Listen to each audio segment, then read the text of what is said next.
वाल्मीकि रामायण में सीता द्वारा पिंडदान देकर दशरथ की आत्मा को मोक्ष मिलने का संदर्भ आता है। वनवास के दौरान भगवान राम, लक्ष्मण और सीता पितृपक्ष के दौरान श्राद्ध करने के लिए गया धाम पहुँचे। वहाँ श्राद्ध कर्म के लिए आवश्यक सामग्री जुटाने हेतु राम और लक्ष्मण नगर की ओर चल दिए। दोपहर हो गई थी, पिंडदान का समय निकलता जा रहा था और सीता जी की व्यग्रता बढ़ती जा रही थी। अपराह्न में तभी दशरथ की आत्मा ने पिंडदान की मांग कर दी। गया जी के आगे फाल्गु नदी पर अकेली सीता जी असमंजस में पड़ गईं। उन्होंने फाल्गु नदी के साथ वट वृक्ष, केतकी के फूल और गाय को साक्षी मानकर बालू का पिंड बनाकर स्वर्गीय राजा दशरथ के निमित्त पिंडदान दे दिया। थोड़ी देर में भगवान राम और लक्ष्मण लौटे तो उन्होंने कहा, समय निकल जाने के कारण मैंने स्वयं पिंडदान कर दिया। बिना सामग्री के पिंडदान कैसे हो सकता है? इसके लिए राम ने सीता से प्रमाण मांगा।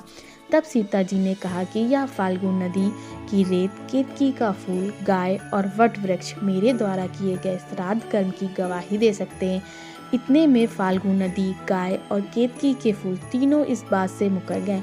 सिर्फ वट वृक्ष ने सही बात कही। तब सीता जी ने दशरथ का ध्यान करके उनसे ही गवाही देने की प्रार्थना की। दशरथ जी ने सीता जी की प्रार्थना स्वीकार कर घोषणा की, ऐन वक्त पर सीता ने ही मुझे पिंडदान दिया। इस पर राम सहमत हुए, लेकिन तीनों गवाहों द्वारा झूठ बोलने पर सीता जी ने उनको क्रोधित होकर श्राप दिया कि फाल्गु नदी, जा तू सिर्फ नाम की नदी रहेगी, तुझमें पानी नहीं रहेगा। इस कारण फाल्गु नदी आज भी गया में सूखती रहती है। गाय को श्राप दिया कि तू पूज्य होकर भी लोगों का जूठा खाएगी, और केतकी के फूल को श्राप दिया कि तुझे पूजा में कभी नहीं चढ़ाया जाएगा।